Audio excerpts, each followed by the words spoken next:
Hello, and welcome to World of Warbirds. I'm Brian Pierce. Hello, Warbirders. This episode is number 2 in a series. So if you haven't heard the one on the XP55 Ascender, then you should check that one out first. There are common details that I'm not going to repeat here. So go get caught up, and then come back. The Vultee XP54 started with the same Army Air Corps specification R40C from November 1939, looking for better performance, armament, and pilot visibility over existing fighters. This specification also allowed for unconventional designs and was expected to be powered by the Pratt & Whitney X1800. Now, while we're talking unconventional, we might as well look at this engine. Because for Pratt & Whitney at the time, it was pretty unconventional in its own right. When you think Pratt & Whitney engines of World War II, you're thinking of Wasps, Hornets, Twin Wasps, Double Wasps, and Wasp Majors. All radial engines and all air-cooled. The Pratt & Whitney X1800 was to be completely different, and it was numbered 1800 due to the hope that it would produce at least 1800 horsepower. It was to be a 24-cylinder H configuration engine. This would stack 2 banks of 12 horizontally opposed cylinders each and join them by gears to the propeller shaft. This configuration would be successful in the British Napier Sabre. And if this wasn't weird enough for Pratt & Whitney, the valving for these cylinders wouldn't be the standard poppet valve. They would employ sleeve valves, again like the British Napier Sabre and Bristol Hercules and Centaurus. With a turbocharger installed, it was hoped to be a great high-altitude engine with projected performance between 1800 to 2200 horsepower. With these numbers, multiple aircraft manufacturers began designing experimental aircraft around it, including the Curtiss-Wright XP55 Ascender, the Lockheed XP49 and XP58 Chain Lightning, the Northrop XP56, and the subject of this episode, the Vultee XP54.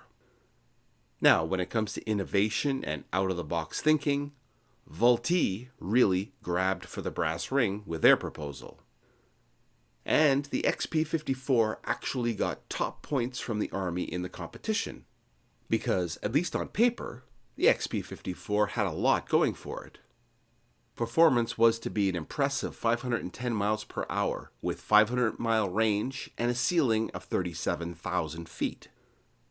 Like the XP55 Ascender, the design was to be a pusher configuration, but instead of using canards and wingtip-mounted fins, the XP54 would have twin-tail booms framing the single 12-foot propeller attached to a horizontal tailplane and twin fins. You know, like the P-38 Lightning. Getting clearance for that big propeller without an overly long landing gear was going to be tough. But by using a design trick like that employed by the Corsair, the XP54 had an inverted gull wing with the main gear being attached at the joint where the wing was lowest to the ground. The wings were special in that the inboard sections were ducted and would contain the radiators and intercoolers for the engine. The thought being that this would greatly reduce drag and improve performance. All the rest of the systems for the XP54, armament, cockpit, fuel, and engine, would be contained in the torpedo-shaped central pod of the fuselage. Various configurations of guns and cannon were discussed and planned, but the really revolutionary thing about the armament was that the guns were to be able to pivot up to 3 degrees and lower down by 6 degrees. Unlike all other fighter aircraft at the time, which forced the pilot to aim his aircraft like an extension of the gun, the XP54 would allow the aircraft to be flying one way and shooting in a slightly different direction, giving a flexibility for better aiming. Of course, the mechanism to compute, control, and move the guns gave a serious weight and complexity penalty.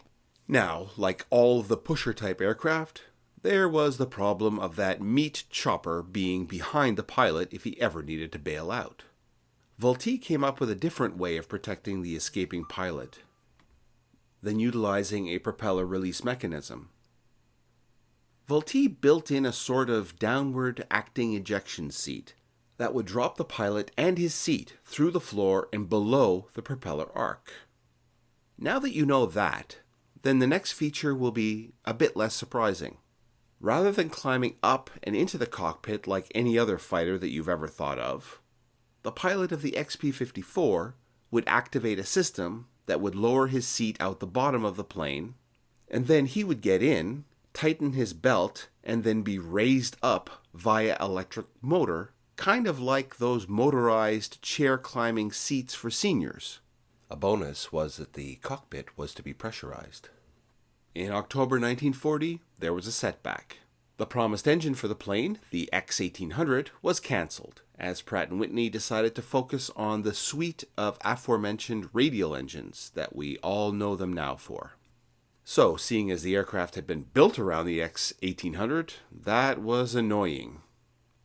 So Vultee went shopping for another engine and settled on the Lycoming XH-2470, which was also an H engine, kind of. It was actually a kind of jury-rigged Hail Mary attempt for Lycoming to rescue another poorly performing other engine, the O-1230 engine, which was a 12-cylinder, liquid-cooled, horizontally opposed, low-profile engine. Lycoming stuck one of those on top of another, geared them together, and ta-da! Another new H engine that they called the XH-2470. So, as I already said, the Army was interested, and a contract for a prototype aircraft was awarded on the 8th of January 1941, and Vultee started work on that.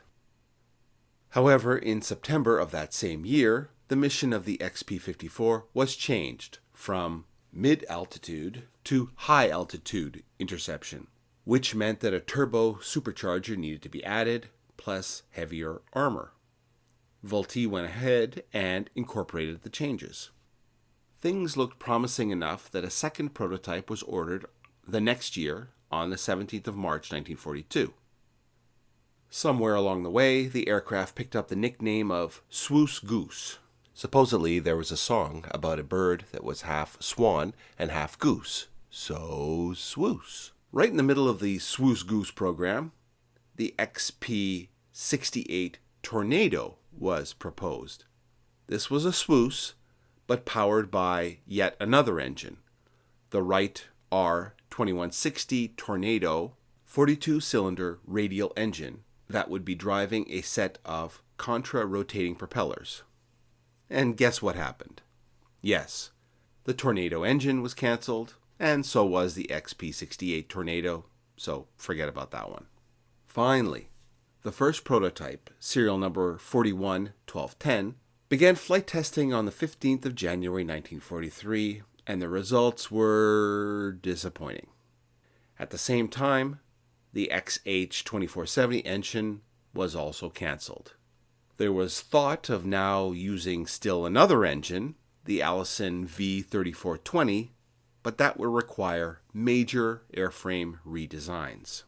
The second prototype flew 10 times before it became a parts plane to keep the first prototype flying. But in the end, the whole program was canceled and both airframes were scrapped.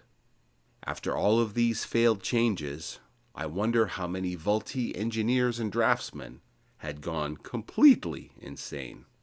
So in our next episode, we're going to look at what Northrop came up with their XP-56 Black Bullet. If you like this kind of content, make sure you like and subscribe, please. Thank you. Until next time.